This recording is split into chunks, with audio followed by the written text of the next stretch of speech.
Welcome to carving art. Carving ఆర్ట్లో ఈరోజు కివితో ఒక కార్వింగ్ చేస్తున్నాను. కొంచెం ఫన్నీగా ఉండే ఒక ఫేస్ అన్నమాట.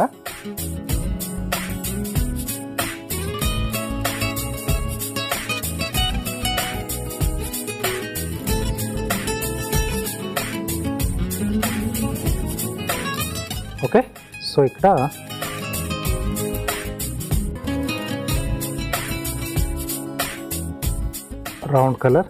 రౌండ్ షేప్లో మనకి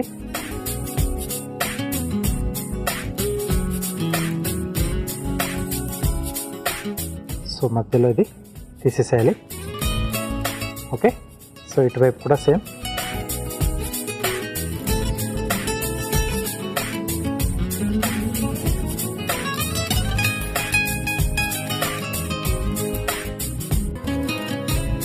ఓకే, సో మధ్యలో స్కిన్, ఐస్ వచ్చేసాయి.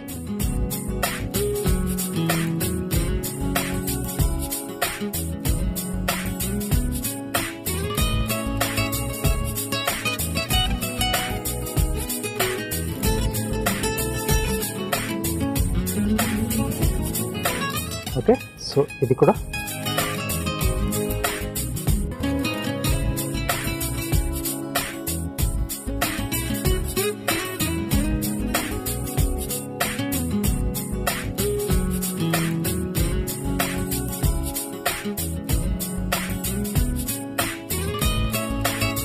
రైట్.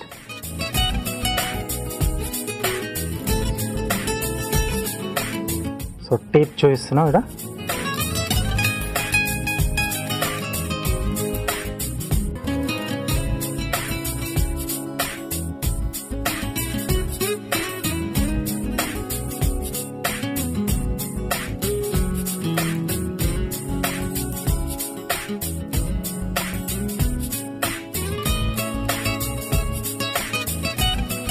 ఓకే, సో పైన కింద ఈవెన్గా వచ్చేట్టు.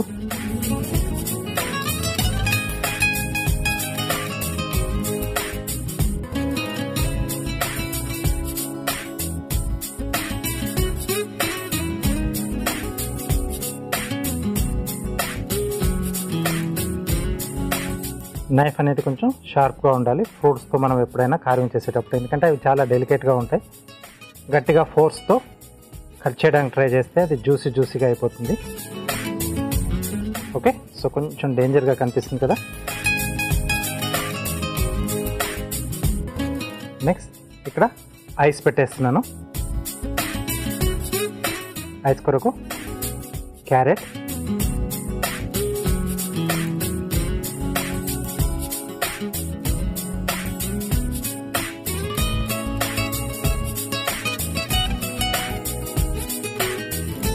అలాగే వీటిని అటాచ్ చేయడానికి లవంగం 2 సర్కిల్స్ తీసుకున్నాం. అలాగే వీటిని దీనికి అటాచ్ చేసుకోవడానికి మధ్యలో ఒక చిన్న డాట్ రావాలి నాకు, దానికోసం నేను లవంగం తీసుకున్నాను. అలాగే గుచ్చడానికి కూడా అది వెనకాల స్టిక్లా ఉంటుంది, హెల్ప్ అవుతుంది. ఇక్కడ చిన్నగా హోల్డ్ చేస్తున్నాను సో దట్ లవంగాన్ని ఈజీగా. ఓకే,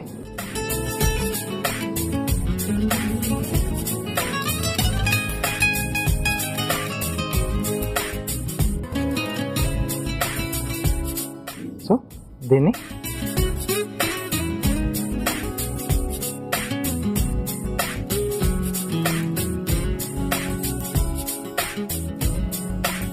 ఇక్కడ. ఓకే,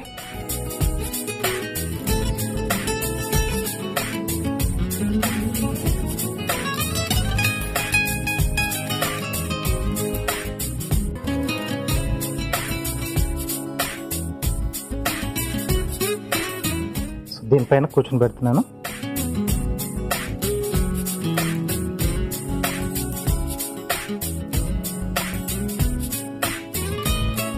ఓకే, సో ఇలా పెట్టేస్తే ఇంకొంచెం కూడా హర్రర్ టైప్లో ఉంటుంది. ఓకే, సింపుల్ మనం చేసుకునేదే. కొంచెం అడిషనల్గా మనం కొద్దిగా స్కిల్స్ దీంట్లో ఇంప్రూవ్ చేసేసుకుంటే అది సింపుల్గా చేసేదాన్ని కూడా ఇంకొంచెం మనం హైలైట్ అనేది చేసుకోవచ్చు. దీనిలాగా ఎక్కువగా మనకు ఫ్రూట్ అనేది కూడా వేస్ట్ ఏం కాదు. బట్ డిస్ప్లే పెట్టిన ఏవి కూడా తినకపోవడం చాలా బెస్ట్. ఎందుకంటే బయట పెడతాం, డస్ట్ పడుతుంది, కొంచెం అన్హైజీనిక్గా ఉంటుంది. కాబట్టి కార్వింగ్ చేసిన తర్వాత డిస్ప్లే అయిపోయాక సాధ్యమైనంత వాటిని వాడకుండా ఉంటేనే బెస్ట్. ఓకే, సో సింపుల్గా ఉంది కదా, మీరు కూడా తప్పకుండా ట్రై చేయండి.